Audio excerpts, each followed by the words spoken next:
Muito boa noite, estamos aqui novamente. Esse é o As Ideias Podcast. E aí, meu parceiro Big da Godoy. Muito boa noite, Boyquila, meu parceiro, que saudade. Firme e forte. Pô, que saudade, quanto tempo, né, Quanto cara? tempo, as ideias tá voltando aí com muita comunicação, diversão e informação pra você. Vai ser demais essa E temporada. essa nova temporada tá da pesada, certo? Tô muito feliz, boy. Feliz. E um dos nossos convidados, né, Big? Muito especial esse cara. É o cara que entende das empresas. Quer pegar um conselho? É hoje. É hoje. Pega papel e caneta, senta do lado da TV que nós vai te passar a receita. Eu não, ele. Pô, e quando o assunto é hip hop, ele tem uma influência muito grande, certo? Dentro e fora do mercado, boy. Ele é muito importante pra gente. É. Certo? Sim. Parceiro, irmão, já conheço de um tempo. E o pessoal também estava pedindo e hoje nós conseguiu fazer tudo dar certo para nós estar aqui. Quem tá nas ideias, Big da Ah, quem tá nas ideias hoje, meu parceiro, irmão, Evandro Fiotti. Cê é louco. Chega. Grande honra, família. Satisfação enorme. Obrigado, estar aqui com irmão. vocês.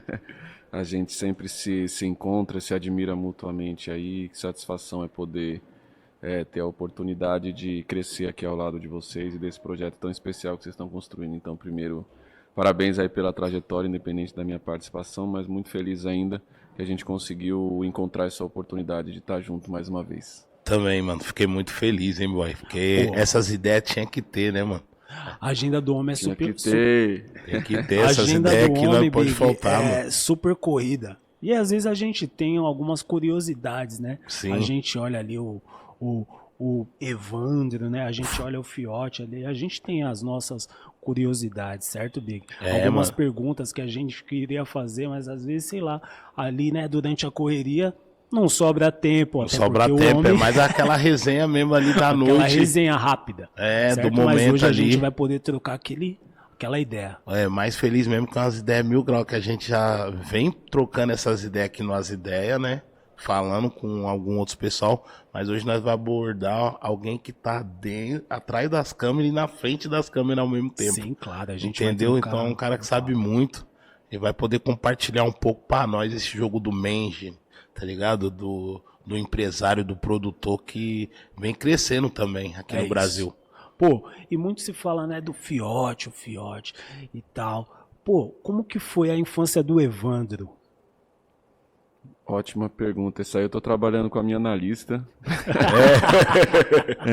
Para poder complementar a parte do inconsciente que mistura os traumas, as experiências complexas que a gente viveu.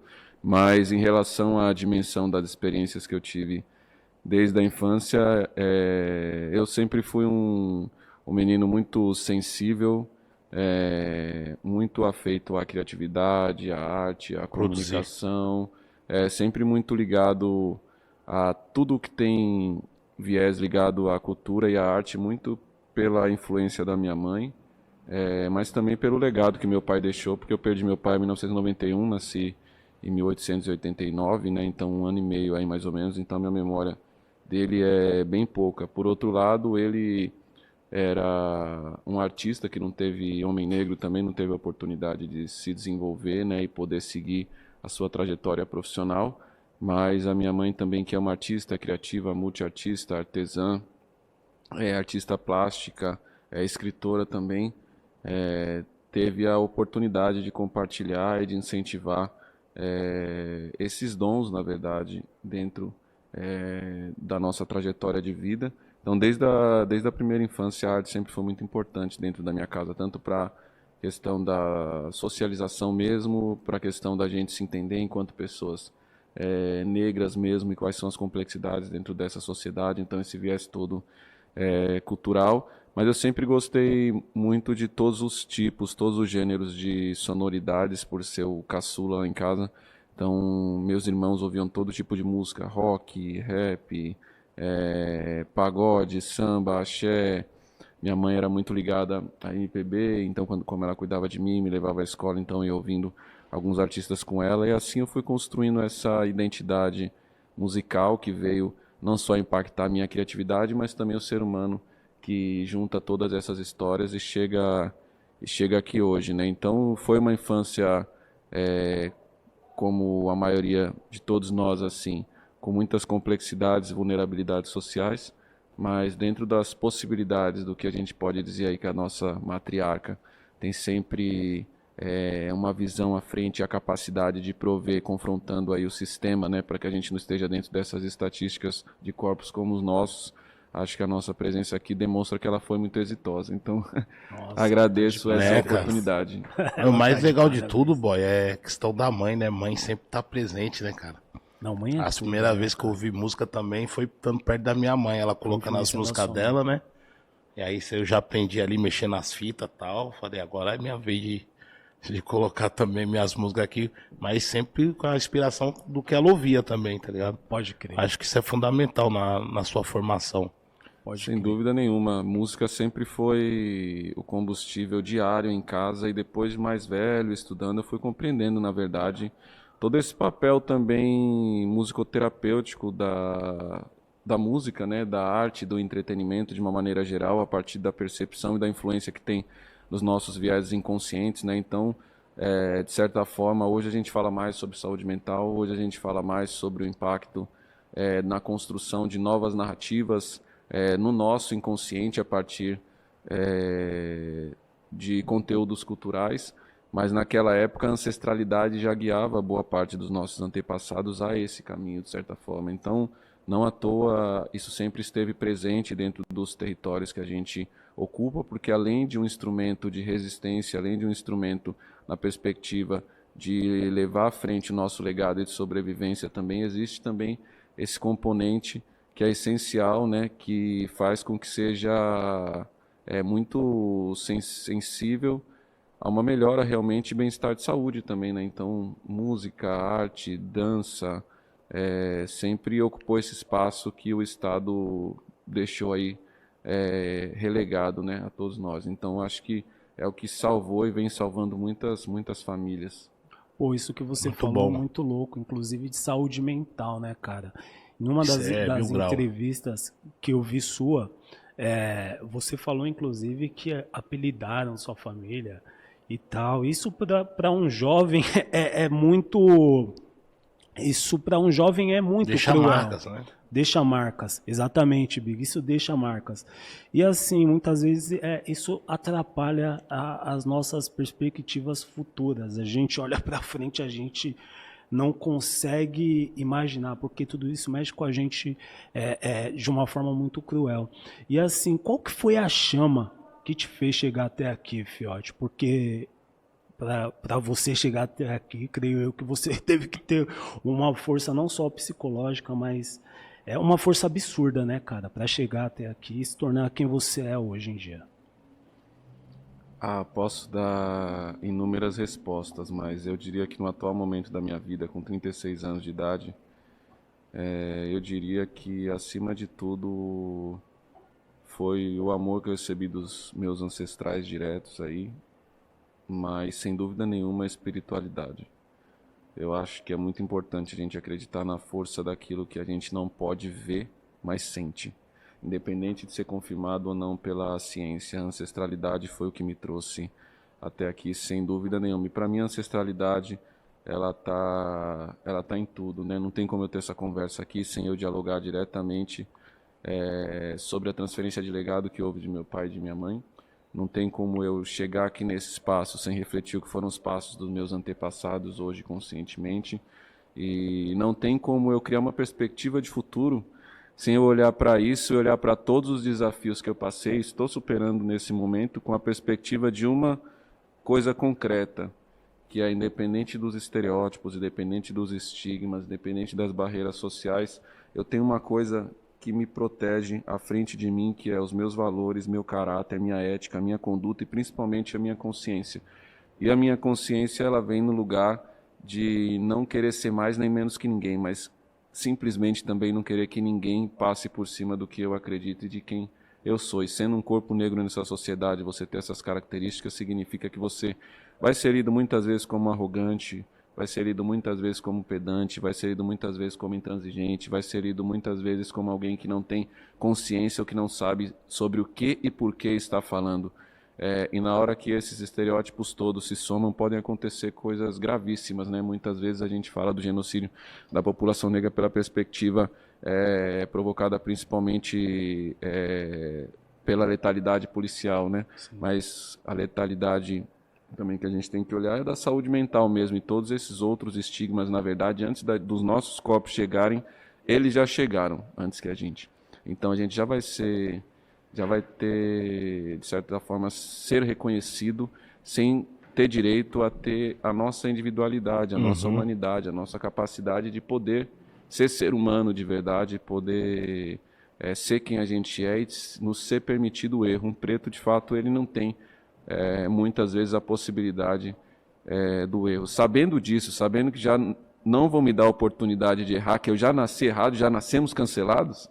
Então, assim, só tem uma possibilidade, a gente acreditar em nós, em todas, com toda a força possível e fazer as coisas acontecerem. Eu ia te perguntar isso mesmo, cara, porque você já nasce excluído da sociedade.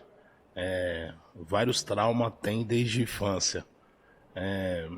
Você é excluído da maioria dos lugares que você vai, tá ligado? Onde buscar essa autoestima, né, em você próprio?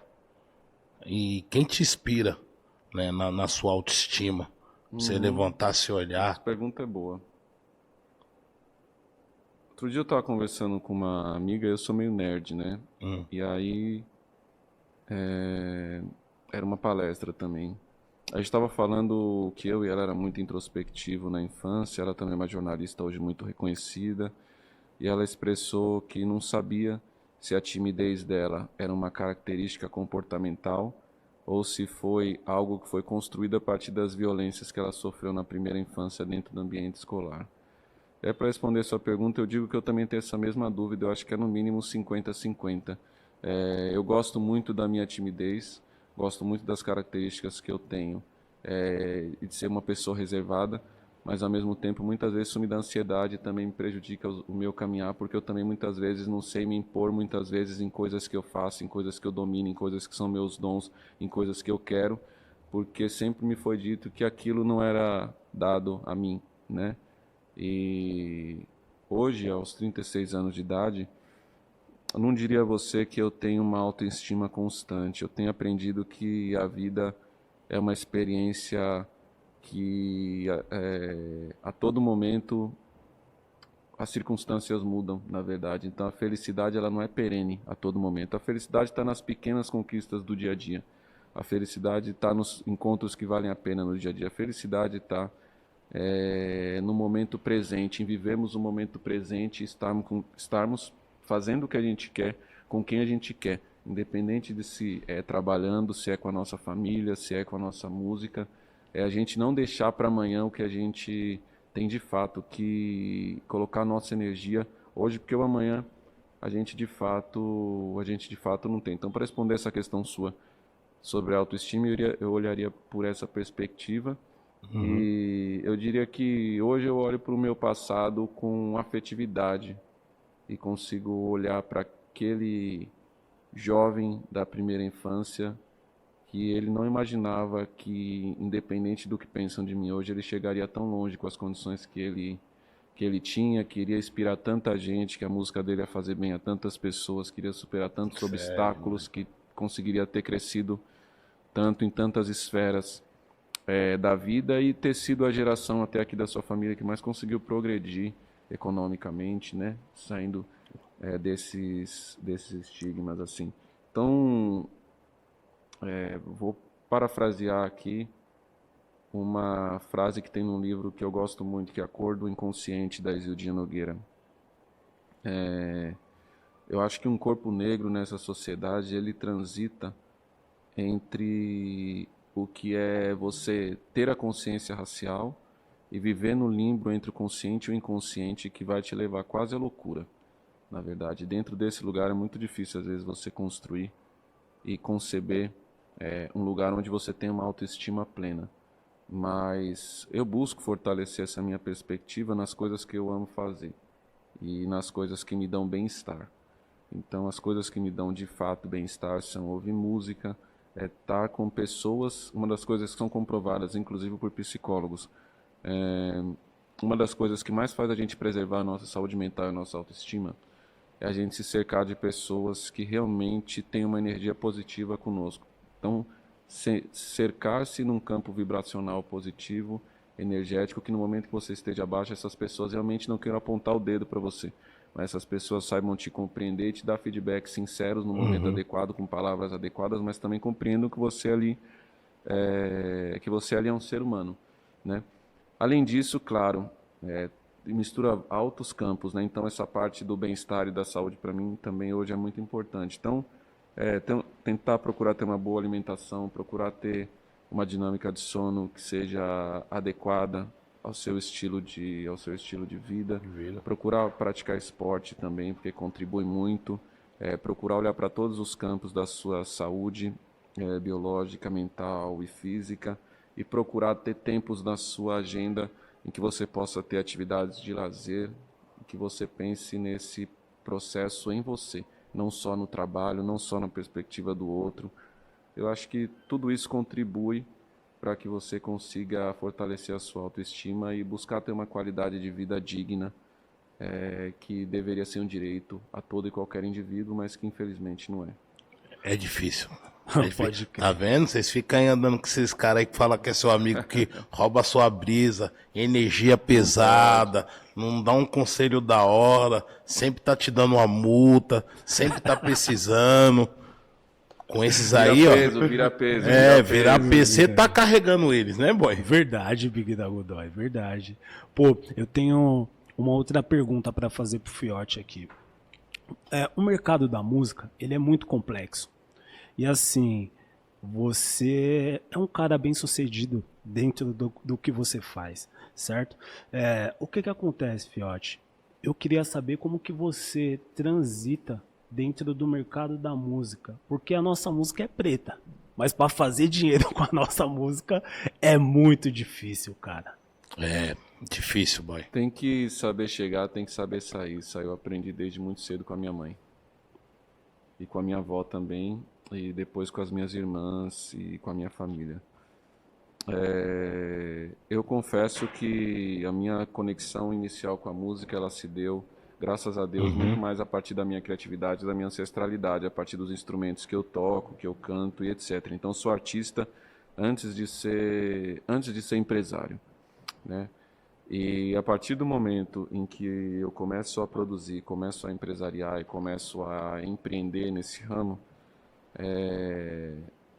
as características das discriminações que eu passo a enfrentar, elas passam a ter outros vieses, né, dentro da indústria, mas também dentro da sociedade como um todo. Então, eu diria que a partir desse momento eu começo a ter uma concepção das coisas que eu precisaria ter uma capacidade de diálogo, ter uma capacidade de comunicação para conseguir garantir os interesses em comum dentro dos players, dentro das empresas, dentro das organizações que eu negocio e me aliar a pessoas que tenham uma perspectiva da importância do que estava sendo construído assim. Não é nada fácil ser um corpo negro nessa sociedade. Quando a gente olha para a universalização do corpo branco, todas essas questões que nós discutimos, elas não têm uma necessidade de existir porque as pessoas brancas elas podem ter um trânsito, podem vender a sua arte, podem fazer o que elas bem entenderem, porque o mundo vai conceber aquilo como algo justo, como algo digno, como algo que é possível de ganhar dinheiro e de ter remuneração. No nosso caso não. Então isso acaba que tá em tudo. Isso nós não vamos mudar nessa geração, embora a gente consiga ter a oportunidade de trazer uma contribuição importante, consciente, política, de justiça social, que tem conseguido impulsionar a sociedade para frente e também impulsionar o nosso mercado para frente. Mas, ao mesmo tempo, a gente precisa estar com o olho bom, precisa estar com a cabeça boa, porque cotidianamente a gente vai estar dentro desses espaços, precisando e necessitando dialogar, sem esquecer quem a gente é. E principalmente sabendo quais são os nossos objetivos em cada uma dessas iniciativas, em cada uma dessas negociações e sabendo não abdicar de guerras, mas saber em que hora comprá-las, em que momento comprá-las. Durante muito tempo eu tive que me calar 100% mesmo. Hoje eu me calo pouco, tenho que me calar um pouco mais. Saber Mas se posicionar é legal, né, cara? a gente vive numa sociedade em que o que vale de verdade é o poder, e o poder é o dinheiro. É. Né? O poder é o dinheiro supremo em qualquer relação hoje em dia. Tanto na empresarial como na musical.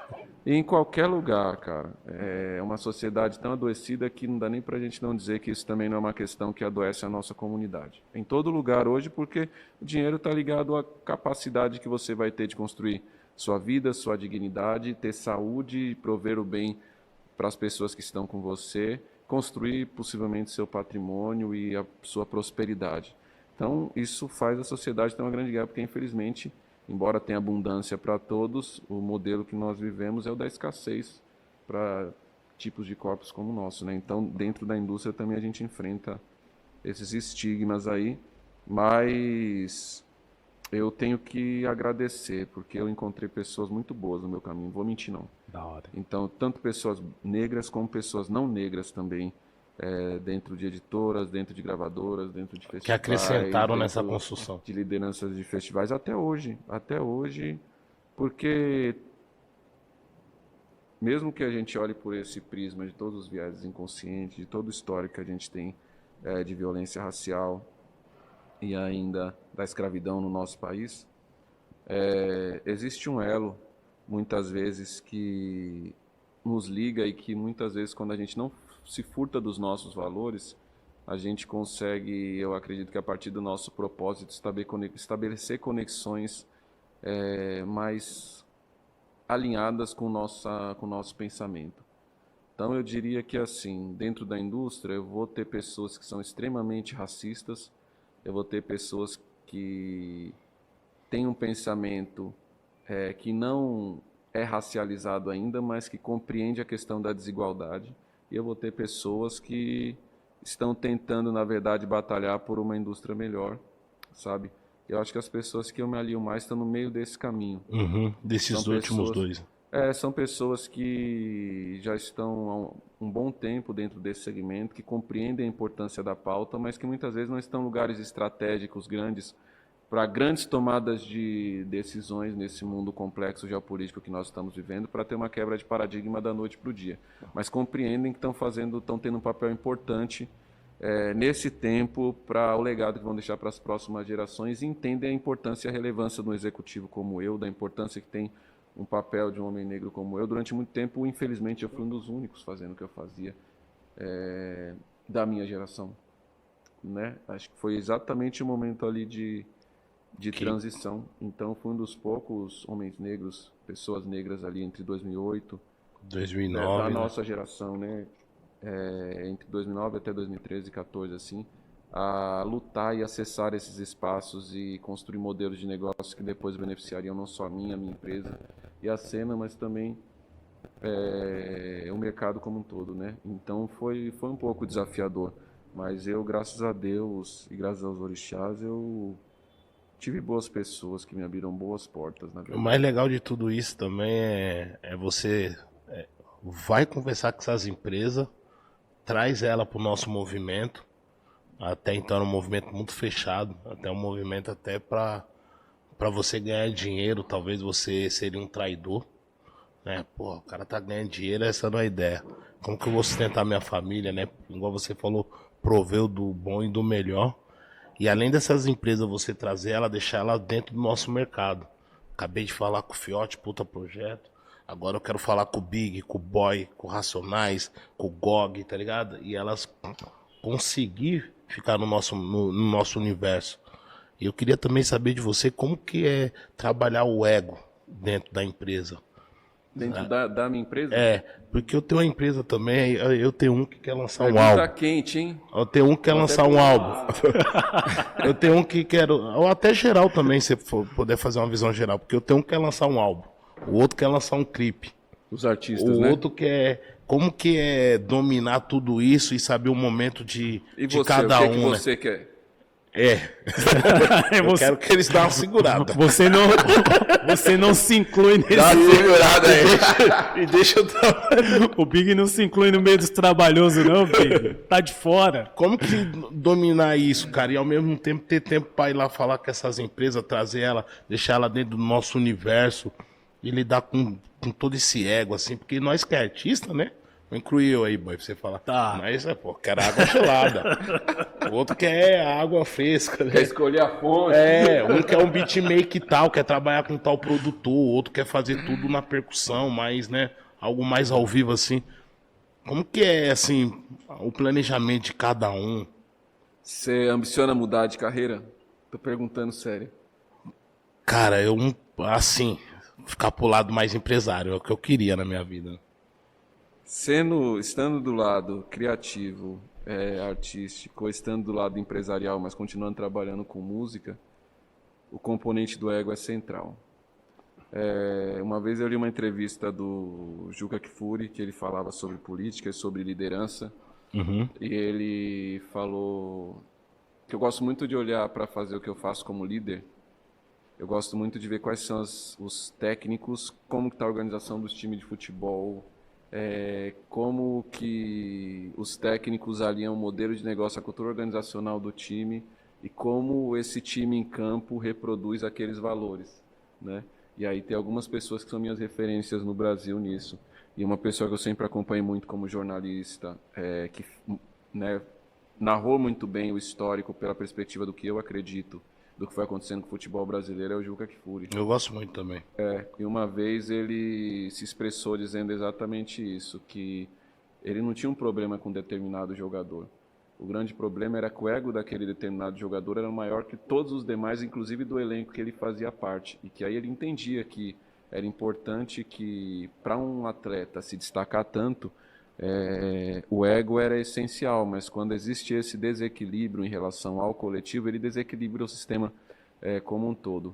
E isso, para mim, funciona para qualquer campo do entretenimento, para qualquer campo das artes, para qualquer campo onde você precisa de uma força coletiva para criar, para produzir e para conseguir fazer as coisas terem êxito, na verdade, né? Eu acredito que o grande lance é encontrar o equilíbrio sempre, o balance, entendeu?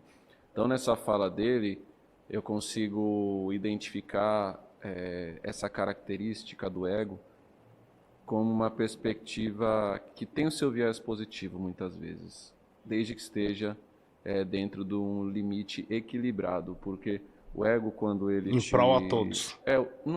Não necessariamente em prol a todos. A gente não pode, eu pelo menos não acredito que a gente possa ter, muitas vezes, essa perspectiva só coletiva. Eu acho que o individual ele também é importante, mas o individual ele precisa se alinhar com os valores coletivos, vamos colocar assim, porque às vezes, se você está numa situação de abuso, se você não tiver ego, você se fudeu. É verdade. Fica desconfortável e tem que ficar, né? Entendeu? Se você está numa situação de desequilíbrio, ou de, por exemplo, muitas vezes na indústria, vamos trazer a conversa aqui para o nosso foco da música, por exemplo. Eu acho que tem um lugar da competitividade, de criatividade, de talento, que ela é extremamente positiva. Eu acho que ela não é nociva assim. Eu acho que ela passa a Isso ser até nociva, fomenta, né? É diferente uma competitividade como essa. Eu acho que ela passa a ser nociva quando passa a ser só sobre aquele indivíduo, quando aquele indivíduo se coloca acima de todos. A gente viveu algumas coisas dessa nos últimos anos na cena do rap. Sim. E aí você vê que está em desequilíbrio, porque aí você vê pessoas que têm 30, 40, 50 anos de trajetória se sentirem inferiorizadas, não serem consideradas pela história que construíram para que aquele indivíduo pudesse, né, ter o seu êxito. Isso Pegar também o campo... acontece dentro das empresas. Então, eu acho que é importante ter bom senso. Acho que é importante você ter pessoas ao seu lado que toquem a real para você de verdade. Não se aliar só com pessoas que incentivem que você infle esse ego, independente do como a sua trajetória estiver bem sucedida. Eu acredito que é muito importante você se aliar a pessoas que vão ser honestas com você, que vão ser transparentes com você. Isso é o que eu acredito. Cada um pode fazer o que quiser da sua Isso vida. não importa se eu Isso é sou o o que eu artista mais recomendo. famoso da banca. Cara, eu estudo muito e eu vejo que os artistas que realmente conseguiram, porque assim, a indústria era muito instável. Poucos artistas vão no volume de produtividade depois conseguindo ter um legado, uma construção realmente perene, uma carreira realmente com recorrência de sucesso e de êxito.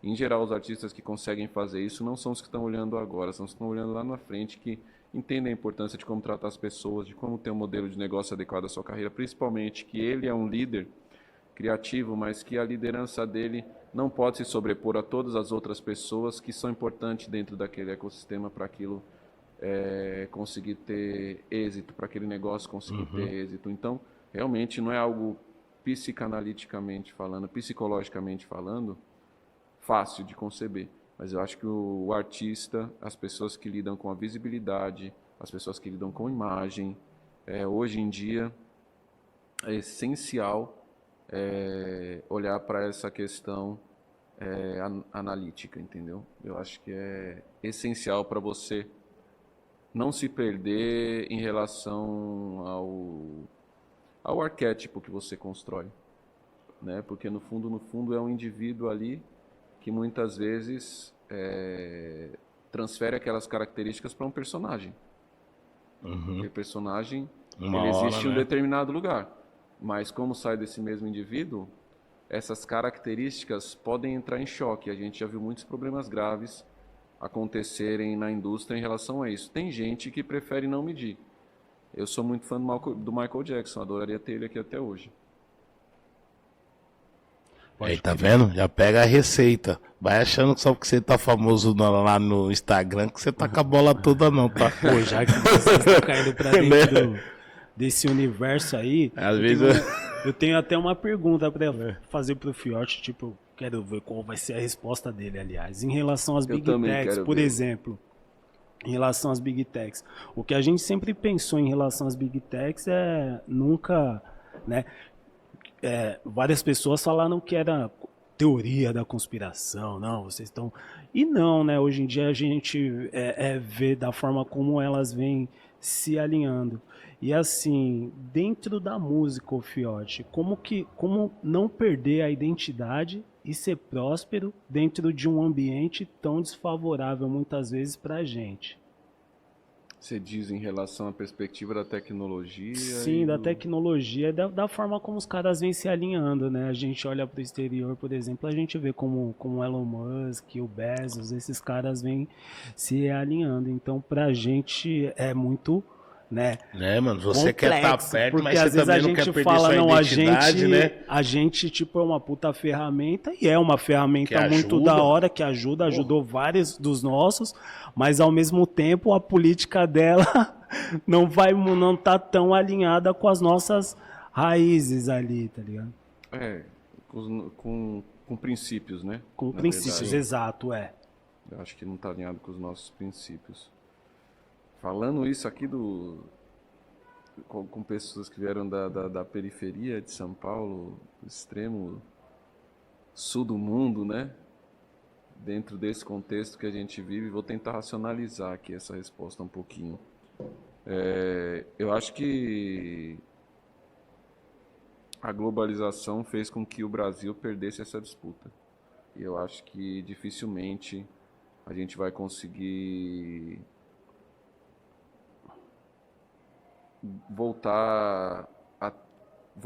um dia poder estar numa batalha em competitividade com esses grandes players dentro desse lugar da tecnologia.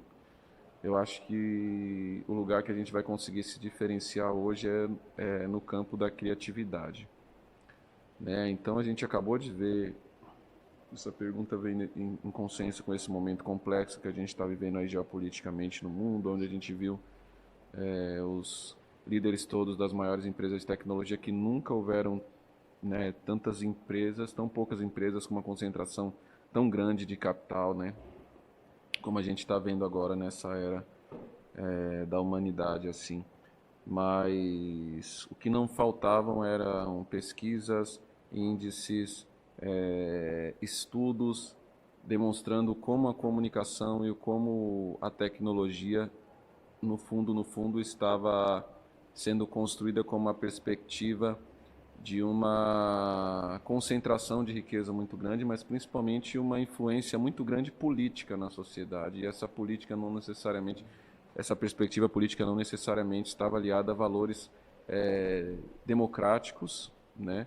E principalmente do ponto de vista de uma democracia racial que não reproduzisse mais eugenia a partir do mundo, né? Eu acho que o que a gente está vivendo atualmente em todos os cenários, em todos os segmentos, está ligado diretamente a isso. Não tem como não racializar esse debate, não tem como não racializar as consequências do que isso tem produzido de desigualdade. Vai ter que racializar cada vez mais, porque agora, como vamos entrar na era da inteligência artificial ainda de uma maneira mais rápida, mais agressiva, a gente está falando uma perspectiva de um país que ainda tem uma economia muito relevante no mundo, né? Se a gente vai olhar para a África, a gente está dizendo que a gente vai ter países, um continente e boa parte de países que estão dentro desse continente serem excluídos completamente do que vai estar acontecendo no mundo a partir da inteligência artificial, né?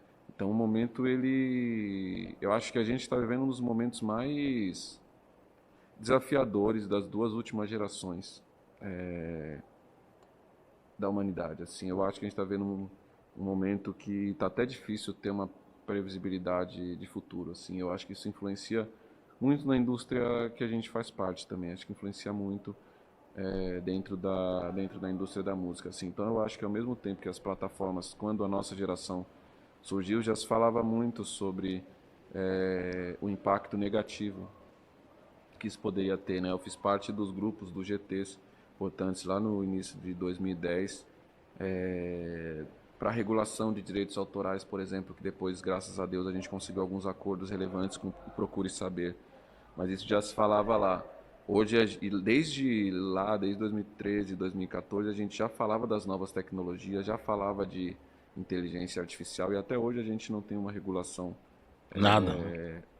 aprimorada que resguarde, na verdade, não só a questão trabalhista, a nossa profissão, mas também os nossos direitos, entendeu? Então isso acaba sendo uma escolha, assim. Então, da mesma forma que, vamos dizer, deu a oportunidade da gente dialogar com o nosso público diretamente, da gente estabelecer esse canal de comunicação direto com o público, da gente conseguir gerar receita de uma forma mais ampla do que anteriormente na indústria também. A gente tem esse desafio muito grande que é de acesso, de democratização, de uma indústria que realmente tenha uma remuneração que seja mais adequada aos talentos, aos criadores, aos compositores, aos artistas como todo, e principalmente essa receita ela está muito concentrada ainda na mão de grandes players, né, da indústria e também de grandes artistas, né, porque a divisão de receita ela se dá de uma maneira muito desigual, né, ela se dá de uma maneira ainda muito desigual. Então esses são desafios aí que a gente vai ter que coletivamente encontrar alternativas para conseguir ter um pouco mais de equidade e remuneração mais adequada e uma indústria da música mais justa, vamos por assim dizer, né? Mas o momento não é muito favorável a isso também, porque da mesma maneira que as Big Techs estão se aliando também, grandes conglomerados da indústria fonográfica também estão numa disputa muito grande por uma hegemonia, né? Então, acho que o momento é bastante desafiador para a música. Pode crer. Para a música, sobretudo, independente. Uhum. Você não se desafiador para dizer o mínimo. Mas você se vê assim, porque você já faz essa política de rua. Você acha que... Política de rua? Como é que é a política de rua? É isso que você fez agora, mano. É estar presente, lutando pelos direitos autorais, para essa divisão ser mais igual. Eu acho que isso é uma política de rua. Eu acho que isso aí só vai mudar quando você estiver na política lá dentro. Você não se vê disputando um cargo, uma política... Uma política institucional ali. Sim. Vou ser muito honesto com você. Hoje não. Hoje eu não me vejo. Não é onde está o meu grande sonho, a minha grande ambição e nem onde eu acredito que Mas nós não teria mais conseguiria voz fazer uma grande tendo um diferença. fiote lá dentro, assim, Eu acho que lutando tem por essas pessoas- mesmas causas que eu acho você que hoje falou tem pra pessoas gente? que fazem isso melhor que eu, na verdade. Mas eu não descarto a possibilidade quando eu tiver uns 70 anos. Tá respeitando a Então você idade. quer Fiote. longe, você quer... Não, eu acho que, cara, Tô brincando. todos os Política é estigmas, mil todos grau, os né? estereótipos, tudo isso que a gente falou aqui, quando você vai pra política, escala 10 vezes para um corpo como o meu. A gente tem inúmeros episódios aí que demonstram isso. Para mim poder fazer isso e comprar uma causa coletiva, eu teria que abrir mão dos meus objetivos e do meu dom e da minha missão individual. Que você Me tá sinto fazendo muito, agora. não é ego, mas eu não coloco isso em jogo porque eu tenho uma missão aqui dentro do que eu faço. Eu acredito que eu sou mais contributivo dentro do campo da arte hoje, dentro do campo da criatividade, não à toa, mas porque eu ainda não me preparei para ocupar um lugar como esse. E eu não acho que é uma colocação, uma posição que você alça só porque existe uma necessidade. As lideranças políticas do campo institucional que eu reverencio, na verdade, são lideranças que se prepararam para ocupar esses espaços. Que estão lá? Aqui no mundo inteiro, na verdade. Eu acho que o nosso papel, ele é político. Eu acho que a gente está mais próximo, por exemplo, das prefeituras, por exemplo, os artistas. Eu acredito que a gente está mais próximo das comunidades. Eu acredito que a arte chega antes que a política. Se não fosse o entretenimento, se não fosse racionais, a gente não teria tido a oportunidade de entender que o nosso corpo é um corpo político, por exemplo. Então, hoje eu ainda me vejo muito nesse lugar, e não significa que dentro desse lugar eu não consiga propor medidas políticas como essa, onde eu tenho um trânsito maior e onde eu posso também, Consegue até na agregar mais. trajetória, conseguir aprender mais sobre isso, porque eu também reconheço o que eu sei e o que eu não sei. E hoje, dentro desse campo, para alçar um lugar como esse, tem muitas camadas e vamos dizer, um preparo mesmo, que eu não me sinto competente ainda para exercer com eficiência, e eu sou muito chato com a qualidade do que eu faço, com a dedicação do que eu faço e com a entrega do que eu faço. Sou muito resiliente, poucas vezes eu abro mão do que eu acredito quando eu sei que aquilo é real mesmo. Então, para mim estar na política, eu preciso estar com, vamos dizer assim, eu preciso ter o meu bonde, né? Eu preciso estar muito bem preparado, porque assim estaremos protegidos mais do que só com a força dos orixás, mas também pela nossa própria capacidade de entrega, mas também com todo o ecossistema que é necessário você construir para você se proteger, para comprar essas disputas no Brasil hoje, que é um país que a gente está vendo aí que é a República da Bala, né? Então, ainda não é o momento. Tá. Mas não vou dizer, nunca. Não vai. Não, hoje não. Hoje eu não me sinto preparado e não acho que é uma prioridade na minha vida. Tá se preparando. Honestidade, né? Tipo, Daqui uns honestidade 40 mesmo. anos. Legal, Daqui cara. uns 40 anos. Tipo, não aceitar, não fazer nada com emoção, né? Pô, às E vezes... se fazer algo, faça bem feito, Não, mas né, isso é cara? da hora, você saber a posição, você saber reconhecer a posição que você vai desempenhar um bom trabalho, saca? Às vezes eu olho pro Fiote assim, eu falo, pô, é difícil imaginar a camisa que o Fiote atua. Eu não sei se ele é um camisa 10 ou se é aquele técnico que fica ali na beirada do Só? campo, ali só, tá ligado? Paulo Mas Henrique os Ganso dois... fazendo o time jogar. Entendeu? Fazendo o time jogar.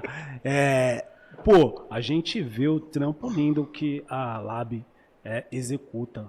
Vocês executam um trampo de forma brilhante. E às vezes eu olho assim, eu falo, pô, será que tudo isso pro Fiote isso daí pra você, meu mano, ser um grande empresário, por exemplo, sempre foi um sonho? Ou, sei lá, de repente teve um momento que foi necessário você Missão dada é tomar missão cumprida, igual você as falou. rédeas, tipo, não, missão dada, eu preciso entrar aqui e tentar administrar, sei lá, cuidar desse campo aqui. Boa pergunta. Eu acho que o caminho do empreendedorismo vem do legado ancestral da minha família, de resistência mesmo. Acho que para todas as famílias negras que empreendem nesse país, vem nesse lugar da necessidade. Então, minha avó vendia coisas na feira, trabalhou com bijuteria, com todo tipo de comércio que você pode imaginar para complementar a renda. Minha mãe também foi da mesma forma, assim. Então, acho que essa perspectiva empreendedora, na verdade, ela já sempre esteve presente na nossa família, de verdade. Acho que ela se fortalece no momento em que a gente tem essa ascensão realmente do rap internacional, a importância dessas referências muito grandes para a gente, e também olhando para o cenário nacional, mas principalmente para a nossa geração ali, que já unia o que seria o surgimento do que se dizia na época que era a classe C, governo Lula, democratização de acesso à tecnologia, a chegada dos smartphones e tudo mais. E esse crescimento muito grande desse gênero fora do país, projetando, na verdade, lideranças que inspiraram a gente aqui, né? O surgimento das primeiras grandes gravadoras de rap lá fora e tudo mais. Então isso influenciou muito e vimos ali um insight, na verdade, do porquê não trazer isso para nossa realidade aqui, dentro desse contexto, né? Mas se eu disser para você, você sonhava, era uma coisa da sua infância, ser um empresário musical, eu acho que essas profissões, eu acho que hoje tem tido mais holofote, mais popularização, mais formação, a gente tem trabalhado mais isso na indústria, mas ainda pouco se fala sobre o backstage da música, né? A gente tem que falar muito mais, tem muitas oportunidades aí que muitas pessoas podem se encaixar e principalmente trabalhar com formação. Então não foi a partir daí que eu me inspirei em virar empresário, mas foi muito pela perspectiva de uma das grandes referências nossas, que é o Jay-Z mesmo. Mas claro que o meio do caminho ninguém me contou, né? Então, Aconteceu. realmente vem sendo, foi um peso muito grande, principalmente por ter começado muito jovem, com 17, 18 anos. Mas como eu falei, desde criança eu tenho uma característica minha, que eu sou muito determinado em tudo que eu faço. E quando eu coloco alguma coisa na minha cabeça, até hoje eu sou assim, eu viabilizo, entendeu? Pode não ser ideal, mas eu faço da melhor maneira que eu pude, e procuro ter êxito e procuro aprender. E sempre foi assim, em todos os lugares que eu trabalhei na minha vida. E eu acho que na minha empresa não foi muito diferente disso na minha empresa, na cena, olhando para o que tinha na cena quando a gente chegou e porque a gente conseguiu consolidar assim. Então, eu diria que a trajetória me fez ser o empresário que eu sou hoje. Faço uma crítica uma autocrítica na verdade, porque eu adoraria ter tido a oportunidade de ter passado por um processo de formalização, de profissionalização, como hoje a gente tem a oportunidade de oferecer e como hoje a indústria dá para as novas gerações. Assim, eu não tive isso à minha disposição, assim como acredito que boa parte de vocês também não, assim como acredito que Racionais também não. Teve que fazer por uma questão de sobrevivência, isso não é tão legal. Né? A gente acaba carregando um peso muito grande. Mas não estou aqui para julgar o passado, mas estou aqui para aprender com ele, sabe? Mas realmente o meu grande dom, na verdade, é trabalhar com criatividade e eu vim para ser artista também. Então, nessa etapa da minha carreira, eu vou focar muito na minha obra, na minha trajetória musical e em contribuir também com a minha visão de mundo, a minha intelectualidade dentro desse campo, porque eu preciso dar isso a meus fãs, cara. Tem 20 anos que eles me cobram isso, entendeu? Então, equilibrar um pouco mais esses pratinhos entre o homem de negócio e o homem de negócio e o artista, criador e criativo. Embora eu ame fazer direção artística, ame empresariar, amo ser produtor executivo, a música é uma indústria que ela me dá prazer em todos os âmbitos. Eu sempre falo isso, tem que tomar muito cuidado, porque senão você acredita que você tem a capacidade de fazer tudo, e tudo é criativamente muito sedutor. Então, eu gosto Ainda mais de que você que tem facilidade para fazer as coisas, cara. Mas quem faz tudo acaba não fazendo nada, né? Então, por mais que a gente tenha esse amor, essa paixão muito grande por todas as áreas, né? Eu gosto de todo o processo de produção fonográfica, eu gosto de todo o processo de desenvolvimento de show, eu gosto de todo o processo do business da música, de aprender com o business da música como um todo, e gosto também da parte criativa e da parte também de live show, das apresentações, de ser o artista ali também. Então eu gosto do 360 da música e sei que eu posso servir a ela em diferentes partes desse processo, mas desde que eu encontre o meu caminho dentro disso também, entendeu? É muito louco quando você vê um jogador, né, boy? Que ele fala assim, pô, dei certo, tô na seleção, mas se eu tivesse, né, começado lá nas categorias de base, infanto juvenil, juvenil, né? E hoje você olha no campo assim, você vê um jogador, mano, que você fala, não, não é possível que esse cara é jogador, mano. Não, ele respondeu, na verdade, duas perguntas em uma, porque já estava engatilhada essa. O que a gente pode esperar da carreira musical do Fiote. Já tava respondeu. tipo, na agulha. Aí você olha pro jogador e fala, esse cara não pode ser jogador, não. Aí o parceiro fala, não, mano, ele é do empresário tal lá. Aí você já entende assim, pô, o cara é empresário de vários, do Messi, do Cristiano Ronaldo. Tipo assim, ele é empresário do bom, mas aquele jogador não é o bom, tá ligado? Você vê que quando chega o dinheiro, você vê que a qualidade do jogo cai, né? Você vê que os empresários botam o jogador ali e muitos times viram refém. Você não acha que semelhança acontece na música, não? Depois que você vê muitos artistas criativos, foda, mas não tem um financeiro tão forte e não consegue chegar, e você vê outros que não tem um talento, né, comparado aos que você viu, mas você vê que eles têm um aporte financeiro maior, tem uma estrutura por trás, uma produtora, alguém que fala, ele é bom e vai ficar aí. Legal. Eu acho que é uma perspectiva tão difícil de Só lembrando se- que essa pergunta daqui a pouco tem a nossa nova convidada, do Convidada Azidado, não, a nossa nova parceira. host, que Isso. porra. Então eu tô só pingando aqui pra ela já vir pegar de primeira.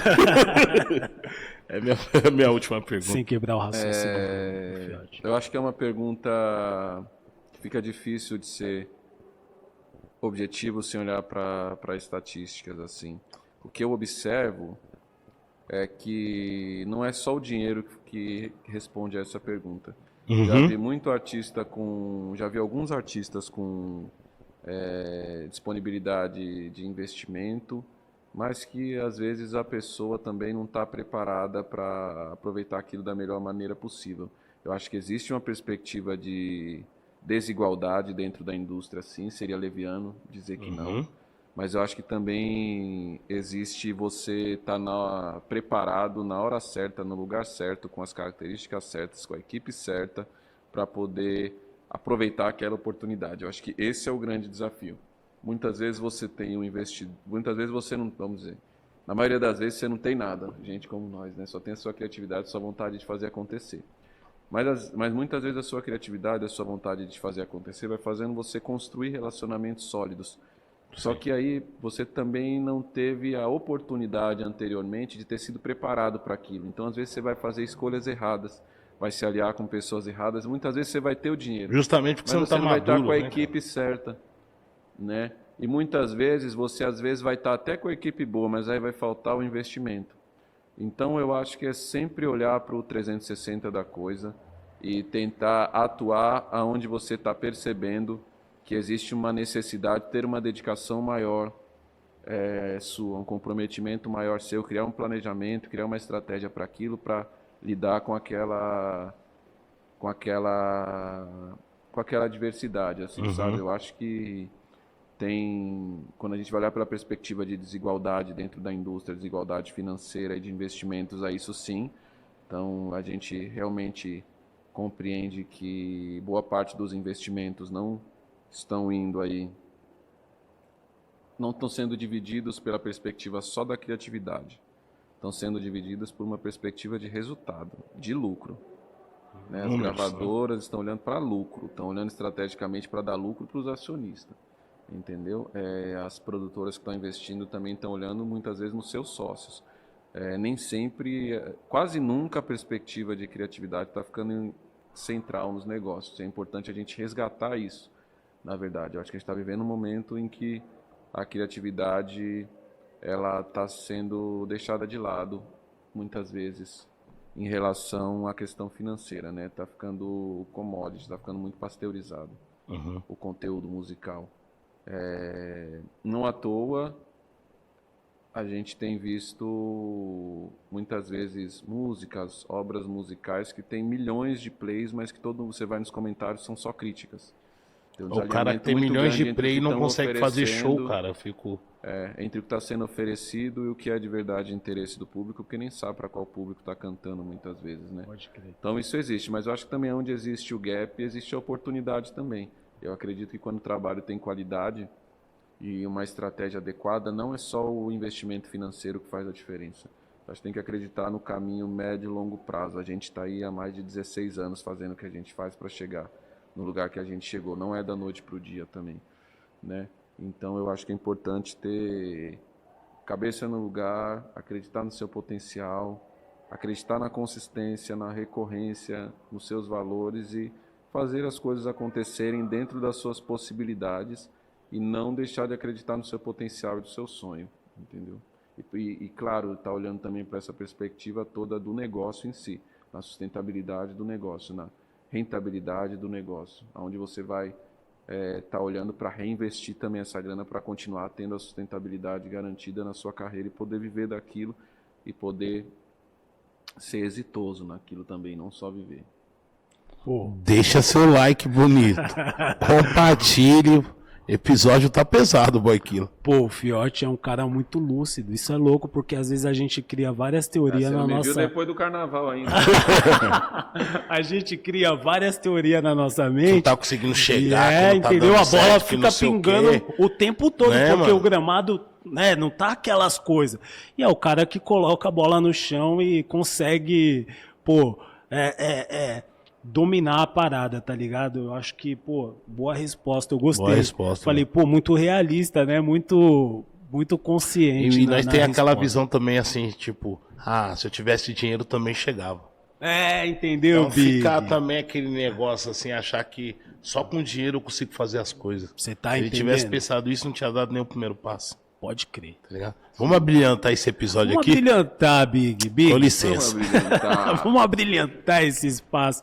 Pô, aqui tem a Kimberly, que agora tá chegando para somar aqui no As Ideias Podcast. Maravilha. Várias pessoas não conheciam. A gente precisa de uma voz feminina aqui. Olha aí, o sorriso da mulher, olha o cabelo da mulher. Pô, faltava isso. Eu tô aqui. Olá, pessoal.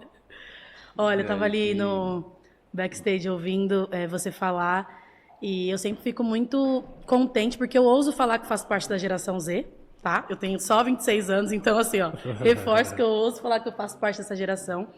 E é um acalanto, assim, quando você reforça que os nossos valores, os nossos atributos, o nosso ponto de partida é, de fato, um lugar muito estruturado para a gente se inspirar criativamente e expressar nossa arte. E é muito louco porque na estrutura que a gente está inserida e a estrutura de poder, a gente tem um ruído muito grande de valor. E aí a gente não consegue muito transitar ou fundamentar a expressão da nossa arte, justificar o contexto da nossa arte, porque quem domina o poder ainda tem uma opinião completamente diferente. Sim. E aí, puxando esse gancho, de novo, reforçando que eu acho você um empresário modelo para a nossa sociedade de fato. Obrigado. Acho bonito a forma com que, através da Lab, você consegue se posicionar como um guardião da música de qualidade. Assim, a gente passou por uma fase que você foi na rede e falou, isso daqui não está certo, a nossa música é essa, isso daqui é um Ctrl-C, Ctrl-V, vamos lá. Eu achei isso fenomenal, tá? E como um empresário, assim, nessa posição masculina, preta, com tanta experiência e trajetória, você consegue permitir que as suas artistas femininas não precisam ficar refém de uma narrativa que tipifica. Se você for acessar, você vai ter que estar hipersexualizado. Você vai ter que... A sua bunda aparece antes da sua cara. E não que isso, de fato... Não é que isso é um problema na nossa expressão artística. Mas a gente também não quer que essa seja a nossa única entrada como cantora, como artista. A gente quer também que o nosso intelecto seja ouvido, que a nossa arte tenha essa expressão potente, sabe? Como empresário que você consegue ali moldar a sua artista para expressar a arte dela de fato como é, criando essa trajetória de começo, meio e fim. Como que é isso para você, assim? Nossa, pergunta muito boa, viu? Obrigado. Acho que é desafiador, porque são escolhas, né? A hora que você vai olhar para a indústria e você vê aonde estão os nossos corpos, mas fazendo aqui um recorte que você trouxe muitos corpos femininos, sempre foi uma questão que eu, como uma pessoa observadora, sempre vi por duas óticas. Primeiro, o que é realmente uma necessidade e o que é realmente não está sendo a oportunidade para enxergar as outras características que aquele talento tem. Em geral, todas as vezes que eu estive perto foi essa segunda opção, sabe? E quando eu comecei, eu sempre quis trabalhar mais com mulheres, na verdade, no rap. E a primeira oportunidade de gerir carreira mesmo veio através da Drica. Eu vi como um grande... Fiquei com medo, às vezes eu até tenho mesmo, pode perguntar para ela. Eu tenho medo de errar. Eu tenho medo de errar, mas eu precisava encontrar alguém também, porque eu acho que a gente tem muitas pautas sérias hoje que, infelizmente, estão sendo deslegitimadas em prol de interesses individuais.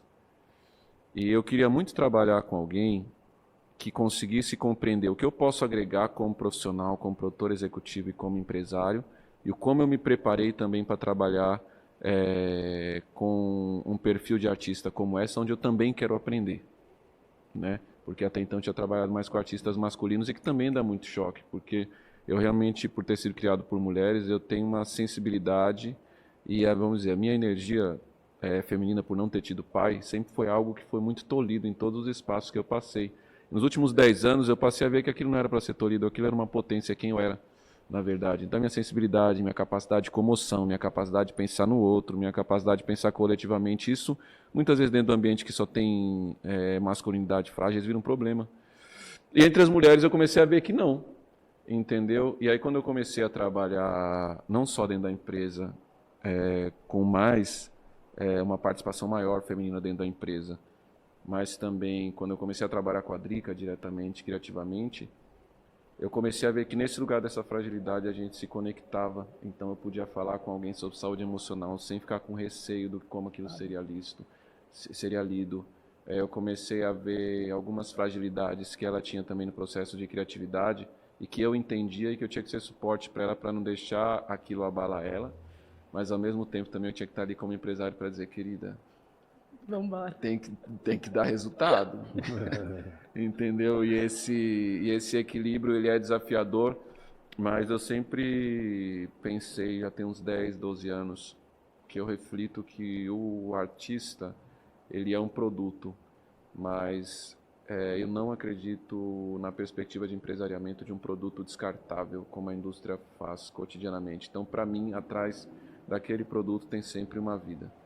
Né? Então acho que é uma escolha, na verdade. Então eu sempre procuro considerar essas características no trabalho, no dia a dia, buscando um equilíbrio entre o que é negócio e entre o que é também o propósito, né? E colocar o meu trabalho nesse lugar de contribuir, enquanto estiver fazendo sentido para o talento. Porque também assim, a nossa empresa é uma empresa que pensa mercado. Então também preciso de um talento que entenda esse equilíbrio, que não é nada fácil. Então, os nossos desafios, eles são cotidianos mesmo. Desde agora, como a gente está fazendo show no Lollapalooza, coisas pequenas de fazer um show, que às vezes eu tenho que falar com ela, amiga, esse fornecedor não vai dar por isso, sei que você quer muito, mas vamos nesse aqui, porque... E existe essa compreensão. Até quando ela também me dá tem algumas coisas, tem algumas brigas que eu não compro. Então, muitas vezes, sei lá... roupa tal tem que ser que fulano de tal, maquiadora tal tem que ser maquiadora tal, preciso de tempo para não sei o que lá. Mano, é isso aí, já era, poucas ideias, entendeu? Não é minha expertise, não será, e vai trazer toda essa segurança. Então eu já falo ali para a linha de produção, tipo, essa briga nós não vamos comprar, iremos comprar outras para ter Eu acho mais muito... resultado, entendeu? E assim a gente vai chegando nesse equilíbrio, mas com respeito. Eu sei, já trabalhei com outras pessoas, né? Ano passado eu fiz show da Lisa Lu, fiz algumas coisas com a Carol Conká também. E eu percebo que, até por serem pessoas que me conhecem na intimidade, têm desejo de trabalhar comigo, entendem que vão ser respeitadas nesse lugar e mutuamente eu também entendo que eu também serei respeitado como profissional, sem que o que achem de mim vão chegar antes do que eu realmente vou fazer. E eu gosto muito de trabalhar nesse lugar. Que tudo. Eu acho lindo você falar e reforçar a sua criação matriarcal. Eu sou fã número 1 da Dona Jacira. Acho que é lindo a forma com que ela efetiva socialmente a criação dela com afeto, com amor, com base cultural, que isso é muito difícil. A gente está no corre-corre da vida e aí trabalha, e muitas vezes o cenário matriarcal, obviamente, não tem uma figura ali. Eu, no meu caso, tenho um filho, que é menino, e aí às vezes eu fico, será que... Maravilhoso! Eu fico, será que o que eu passo para ele é efetivo? Será que o que eu estou passando cultural tá entrando, tá fazendo sentido para ele e tal. E eu acho muito lindo quando você reforça tudo isso, porque além de mostrar que houve uma educação efetiva, você consegue viver isso artisticamente, de forma pública, no online, mas no off também, sabe? No paralelo ali do backstage, que a gente fala pouco como que é esse backstage musical, sempre tem também um outro avatar, um outro Matrix, que existe um populacional, a gente fica, oh, e é o empresário tal? Ô, amiga, vai no empresário tal que você vai conseguir. A gente tem esse passe de bola, assim. E você é um cara que consegue transitar em qualquer ambiente, o da moda, o da música, o do backstage, o da produção, justamente por conta dessa trajetória inteira, assim.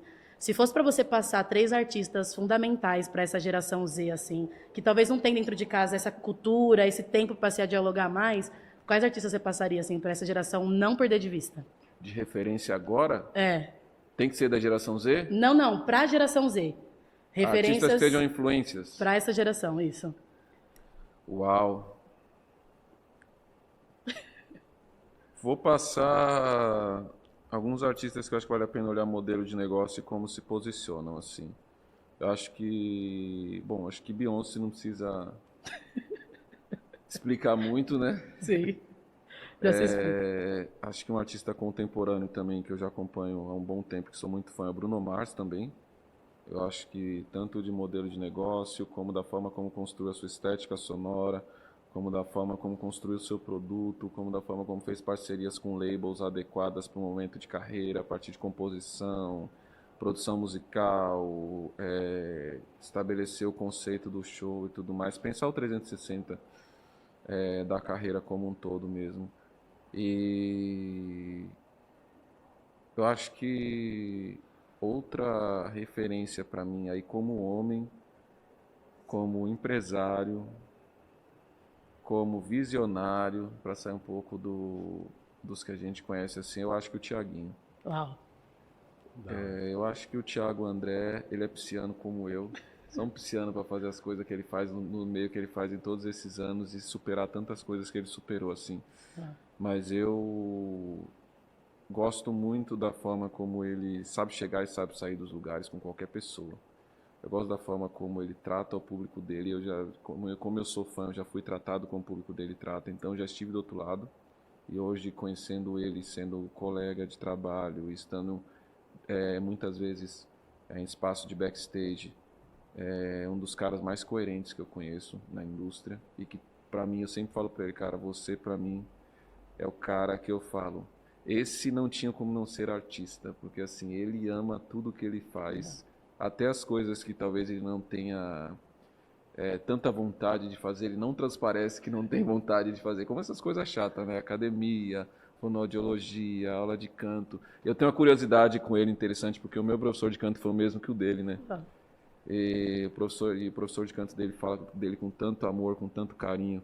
E o ano passado ele acabou falando desse professor no podcast, ele acabou se emocionando bastante, assim. E ele sempre falava para mim do como o Thiago era desafiado dentro da indústria por ser quem ele era. E que louco, né? Porque o Thiago cantou na minha escola quando eu era muito novo. Uau. E ele já era uma referência pra gente que era moleque preto, porque não tinha muitas referências de homens negros. Com as características dele na TV, assim, para mim o sorriso dele, a autoestima dele, o carisma dele mexia em algo que eu nem sabia o que era ainda. Entendeu? Então eu acho que ele é uma grande inspiração, acho que para o Brasil, assim, mas acho que o que um artista tem que fazer para ter um sucesso comercial, para ter visibilidade, ter talento, humildade, saber chegar, saber sair, acreditar no que você está fazendo e acreditar na sua música. Olha o que o cara fez com o pagode, mano. É verdade. Eu lembro... Ele não fez sozinho, mas assim, olha a evolução que ele trouxe para a carreira dele e como ele levou o gênero junto. Sim, é verdade. Eu lembro de ser muito novinha e aí teve um programa de uma emissora X que ele apareceu cantando, fazendo uma homenagem de amor para a namorada dele na época e eu chorava, assim, porque eu falava, nossa, Thiaguinho. E também é muito louco porque ele era uma referência... Tanto, eu imagino que para os homens negros de uma forma muito mais efetiva, porque, tipo, é isso, como o cara tá lá no palco bonitão, com sorrisão, numa emissora, imagino do impacto disso também, mas também a gente não, para a mulher negra como eu, na periferia, a revistinha da época não tinha um Thiaguinho, Não tinha uma duquesa que saiu agora. Não tinha, eram umas pessoas que eram totalmente diferentes da gente. Então, eu imagino que, de fato, é um impacto bem positivo, uma referência muito positiva. E eu fico feliz de você trazer ele como uma referência para essa geração Z, porque a gente também olha para o Brasil e fica assim, será que algum artista... E se esquece, né, da potência que o Brasil é. A gente cria musicalidade em várias esferas. A gente produz músicas que nenhum lugar do país... Nenhum lugar do mundo produz como a gente. A gente tem um leque de criatividade absurdo, assim. Você vai em Salvador, você vê que cada pessoa produz um ritmo diferente. Você está na Zona Leste de São Paulo, você vê que em cada lugar as pessoas produzem um ritmo diferente. Eu acho que essa pluralidade, assim, da música é muito potente e você... Eu acho que a própria geração Z está no... Desculpa te cortar, Imagina. mas acho que no próprio rap também, esse movimento das minas do rap, para mim, de discurso, de mensagem, de propósito, está muito... conectado com o caminho de liderança, né? Eu acho que quando a gente olha para a liderança, não é só quem já executou, desempenhou alguma coisa. Eu aprendo muito com quem está chegando, entendeu? Então, Buda, Duquesa, MC Luana, Júlia Costa. Nunca houve na história do rap um volume tão grande de mulheres sendo exitosas, comercialmente falando, com visibilidade, aumentando o consumo, no mesmo tempo. Então, é a primeira vez que isso acontece. Sim. Então, é um movimento também que está sendo liderado por essa geração, né? E a gente também tem a aprender com isso, né? Sim. Uau. Pô, Aulas. o Fiote veio aqui dar uma aula pra gente, mas, pô, infelizmente o homem tem uma agenda muito corrida, certo? Foi difícil marcar essa entrevista aqui, mas ele chegou e correspondeu. Estamos muito felizes. Pra Muito gente feliz. foi muito bom. Tranquilo, Fiote? Tranquilo, eu amei, cara. Pode chamar sempre, por sempre. Olha que a Vamos gente chamar. vai te chamar, hein, cara? Pode chamar. Pô, a gente Já vamos marcar 2026. A gente queria agradecer muito, Fiote, por você ter aceito o convite do As Ideias Podcast. A gente espera ver você sim aqui mais vezes. Você, o seu irmão, a Drica. Pô, vocês vão enriquecer muito esse nosso espaço, certo? Gratidão de verdade. Muito obrigado também, dona Kimberly, Muito que agora vai obrigada estar com por a essa gente. estreia com um convidado mais que especial. Eu estava ali honra, falando no amiga. grupinho, gente, tive uma aula, estou muito feliz, obrigada. Estou muito feliz mesmo. A Tô Kimberly muito vai feliz estar também. aqui com esse sorriso maravilhoso, Massa. certo? Abrilhantando mais e mais o nosso espaço, certo? Então inscreva-se no nosso canal, quem não é inscrito, certo? Esse é o As Ideias Podcast. Tamo junto.